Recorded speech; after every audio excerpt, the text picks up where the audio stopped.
Kisah percintaan akhir-akhir ini makin mengkhawatirkan, apalagi para lakonnya masih sangat muda. Banyak sekali kasus kejahatan yang pelakunya masih di bawah umur, terjadi karena kecemburuan, kekerasan, hingga kehamilan di luar nikah yang tak diinginkan. Seperti salah satu kasus yang akan Mia ceritakan hari ini. Sebelum itu, Mia ucapkan banyak terima kasih buat kalian yang udah klik video ini. Dan semoga puasa kamu lancar, tiada halangan bagaikan hujan deras di malam minggu kelabu. Nggak usah lama-lama, langsung aja kita mulai awal ceritanya. Kali ini Mia memilih mencoba membahas kasus dari Malaysia karena banyak sekali penonton channel ini yang berasal dari sana. Tentunya terima kasih banyak untuk atensi kalian. Jika ada kesalahan ucapan, mohon diralat di kolom komentar ya.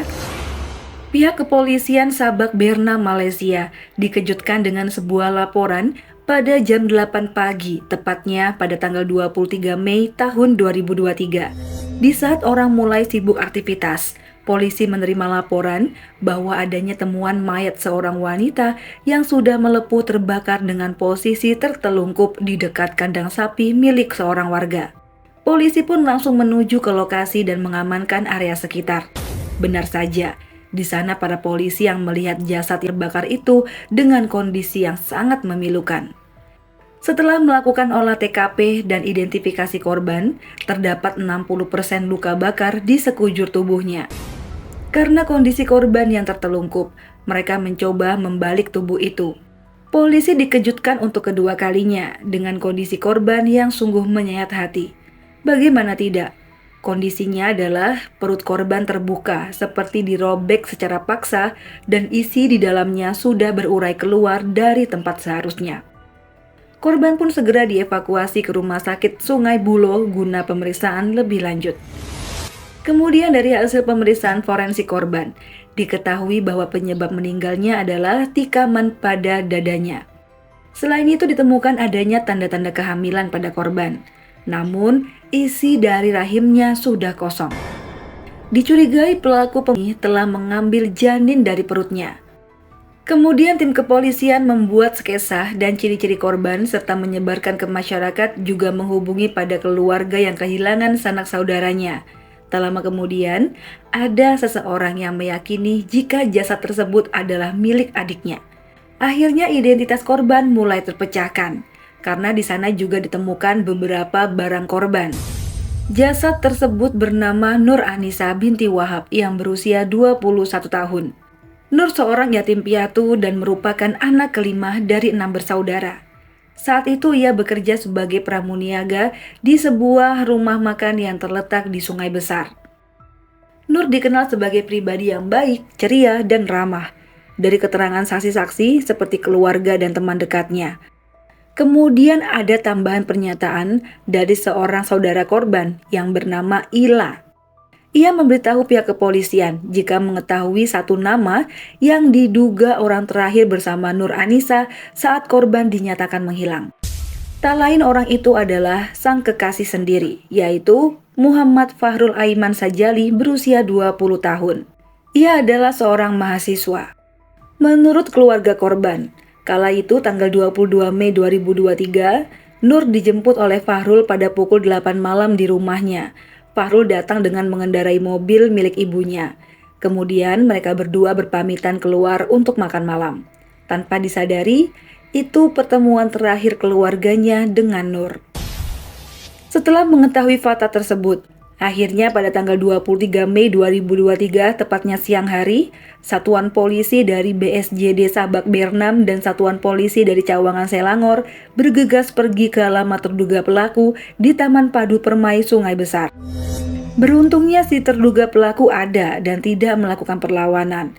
Kemudian, ia segera diamankan dan dibawa ke kantor polisi untuk menggali informasi lebih dalam.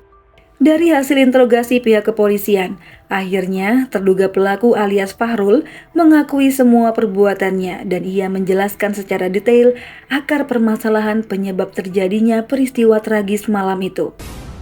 Fahrul dan Nur Anissa ternyata sedang menjalin kasih asmara sekitar setahun lamanya. Dari kisah itu, mereka terjerumus dalam perjinahan yang mengakibatkan Nur Anissa pun hamil. Dari hasil USG kehamilan sudah memasuki usia 4 bulan, membuat mereka sangat kebingungan. Fahrul ingin Nur menutupi kehamilannya dan menggugat. Namun wanita itu enggan menyetujui keinginan Fahrul.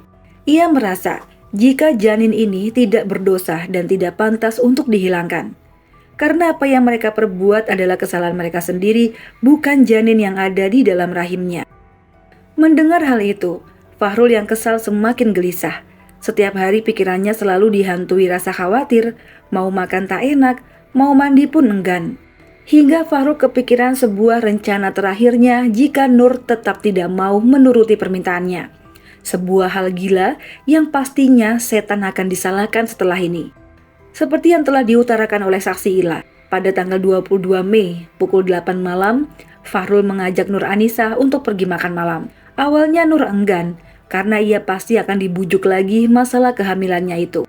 Namun bujuk rayu dari Fahrul meluluhkan hati Nur, karena sejatinya ia benar-benar mencintai pria tersebut. Sesampainya di rumah keluarga Nur, Fahrul tak lupa berpamitan kepada Ila. Mereka pun akhirnya pergi. Dan dalam perjalanan, Fahrul berusaha merayu Nur lagi untuk menggugurkan kandungannya. Namun ia tetap menolak dan bersikeras untuk mempertahankannya apapun resikonya, tegas wanita itu. Hingga akhirnya terjadilah adu mulut di antara mereka berdua.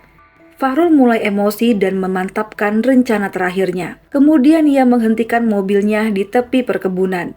Mereka berdua turun dari mobil dan keributan pun semakin memanas.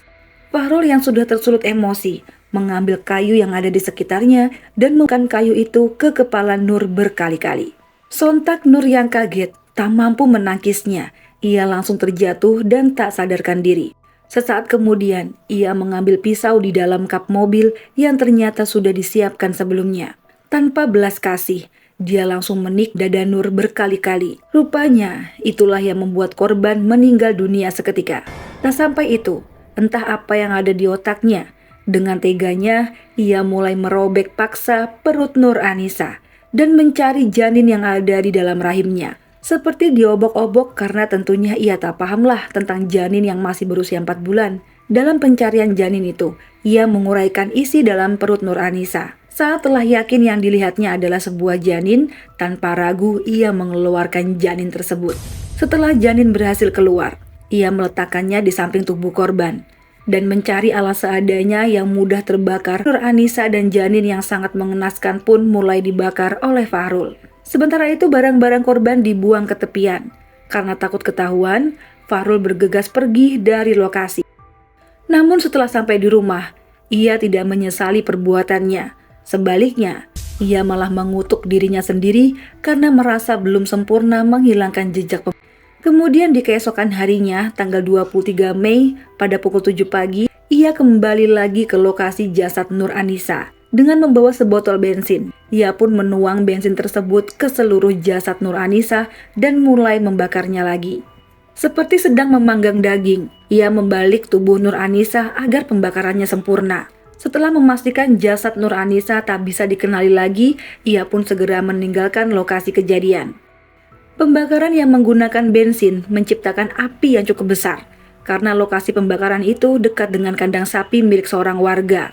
Akhirnya, warga itu melihat kepulan asap dari jauh, kemudian mendekat guna memastikan siapa yang membakar hingga menciptakan kobaran api di dekat kandang sapi miliknya, tanpa tahu bahwa yang sedang dibakar adalah jasad manusia. Pelaku Fahrul pun dijerat dengan ancaman hukuman mati. Tak lama setelah berita ini viral, muncul seorang wanita yang membuat postingan mengejutkan, di mana si wanita itu menyatakan bahwa dirinya lah kekasih Fahrul dan mengatakan bahwa selama ia berpacaran dengan Fahrul, pria itu merupakan orang yang baik dan lemah lembut. Namun dirinya telah memaafkan kekhilafan pelaku dan mendukung keputusan hakim. Jadi dapat disimpulkan ya teman-teman, Nur Anisa adalah selingkuhan dari Fahrul. Dan mereka pun bukan hanya takut karena kehamilan itu, tetapi juga takut jika kekasih asli Fahrul mengetahui fakta perselingkuhan mereka. Namun jika kalian mempunyai informasi tambahan lain perihal hal ini, mohon tulis di kolom komentar ya teman-teman. Berita kematian Nur Anisa kala itu sangat menggeparkan warga Malaysia. Bagaimana tidak? Nasib tragis sebagai seorang wanita yang direnggut nyawanya dengan teramat brutal. Terlepas dengan gaya pacarannya yang di luar batas hingga hamil. Sebanyak 13.000 orang ikut mengantar Nur Anisa ke peristirahatan terakhirnya. Dari kisah kematian Nur Anisa kita bisa belajar, walaupun sempat salah langkah, di akhir hayatnya, Allah tinggikan derajatnya dengan caranya sendiri. Semoga kita semua, khususnya para perempuan, terhindar dari seorang laki-laki yang tak bertanggung jawab. Dan sewajibnya kita menjaga diri untuk tidak melampaui batas sebelum nikah. Dan untuk para laki-laki, jangan sakit hati ya dengan ucapan Mia ini. Karena di luar sana juga banyak wanita yang kejam yang mencampakkan pasangannya sendiri. Untuk itu jangan lupa subscribe dan tekan lonceng notifikasinya ya, biar kamu tahu berita terbaru dari channel ini. Mohon maaf jika ada salah-salah kata. Sampai jumpa di video selanjutnya. Bye!